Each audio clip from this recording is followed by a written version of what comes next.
حضرت پیغمبر صلی الله علیه وسلم وفرمایل: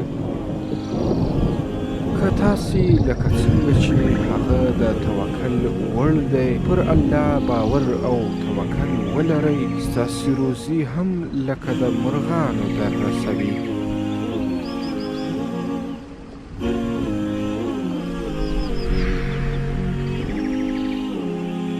چې په وږې سهار کړي او